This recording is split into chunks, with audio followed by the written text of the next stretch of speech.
Welcome to another episode of Fact Checkin BTB. I'm your host, Manpreet, aka MMA Lock of the Night, and your boy on Twitter at MMALOTN. This week we're going to be going over episode 163 of Below the Belt with Brendan Schaub, and this was posted on December 16th, 2019. And just for context, it was actually after UFC 245 and before UFC Busan, aka UFC Korea, which is the last UFC card of 2019. All right, so let's just get into it. It's not going to be that long of an episode. He was actually pretty spot on with a lot of his facts this time around. So let's get this done real quick. First and foremost, he said that Aldo Moraes' decision, he believed that Aldo won that decision.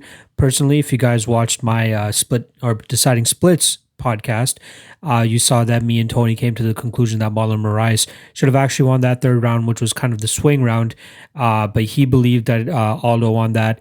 And also on MMA decisions, it seems like 56% of people believed Jose Aldo deserved the decision 29-28. There's a lot of hesitancy when it came to that third round, but most people seem to think Aldo won, probably because he was pressuring for the most part. And even though Marlon Moraes was landing the better shots, in my opinion, most people think Aldo won that, so it is what it is. He believes that it's unlikely to see Faber get finished, and that's very true. Faber's never been submitted, but he has been knocked out 4 times, including this past weekend against Piotr Yan, I should say. He's also been finished by Renan Barão, Mike Brown, and Tyson Griffin way back in 2005. Shout out to anybody if you guys know who Tyson Griffin is. He was a beast back in the day. He said the UFC is unlikely to do Aldo versus Cejudo since Cejudo called for it. Unfortunately, that might actually be a reality. Dana White has actually entertained the fact that this matchup could actually happen. So as much as Schaub is saying that it may not happen, the higher ups are actually entertaining this. So just be mindful of that. Volkanovski Holloway, he seemed to have a little bit of an issue in terms of figuring out if it should have been, 3-2, 4-1, 5-0. In terms of fan scoring, 40.3% of fans believe that it should have been 49-46 for Alexander Volkanovski. And then I believe the second best, which was like maybe 18%, believed it should have been 50-45. So either way, I think 49-46 probably was the best score. They keep talking about Max Holloway being the greatest of all time featherweight. It's weird that we throw around that proclamation so much nowadays.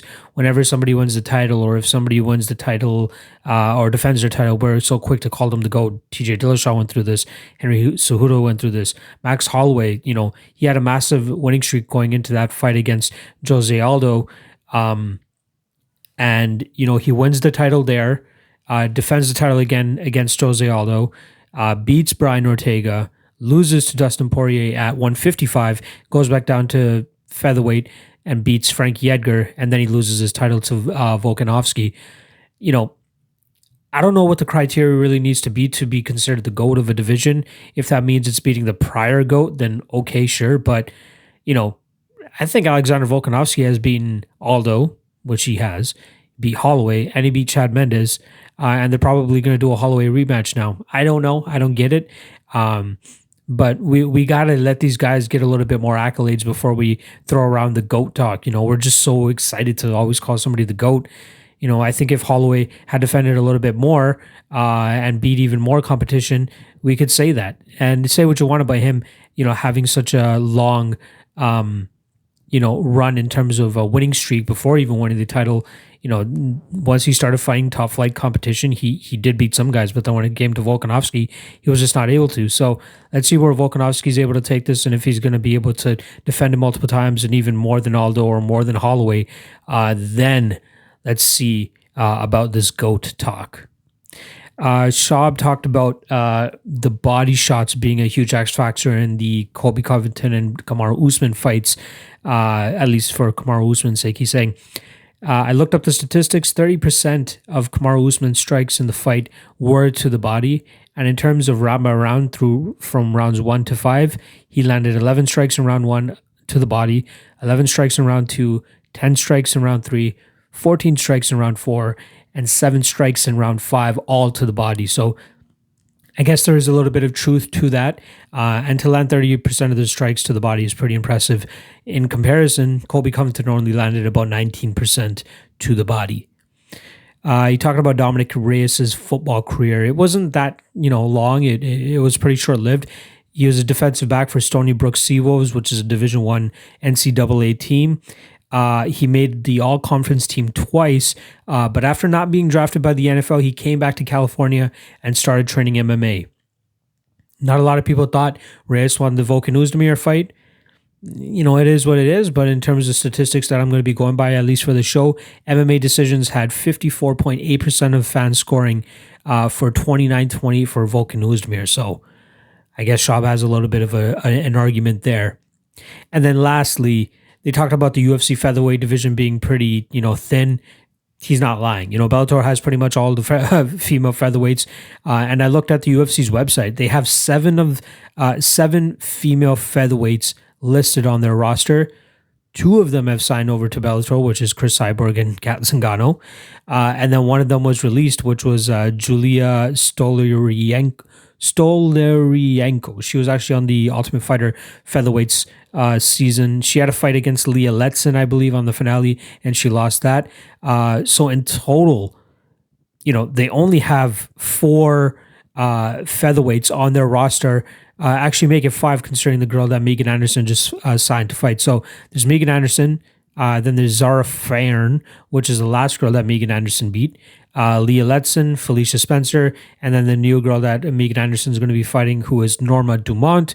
She's actually 4-0 and she hasn't fought since August 2018. So going to be a little bit of a fun ride for Megan Anderson to go in there and see if this girl is able to dust off any of her not to mention her UFC jitters that she's going to deal with, but also, not fighting for over a year and a half or so.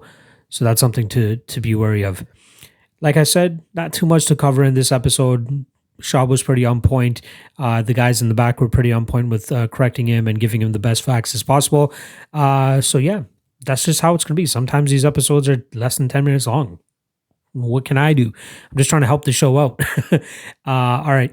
We'll be back next week. I'm not sure what their schedule is like for Christmas or all that, but whenever there's a show, I'll obviously have the fact-checking show out the next day as well, so I can get my shit in too. So thanks for watching. Make sure you guys subscribe to the channel. Make sure you guys click the like button. Hit me in the comments if you guys think I should change anything, add anything, remove anything, or just shut the fuck up. Whatever it is, just let me know. And all the below the belt stuff is below as well, so you guys can go and support that channel and support that show. And I'll see you guys next week. Thanks for joining me.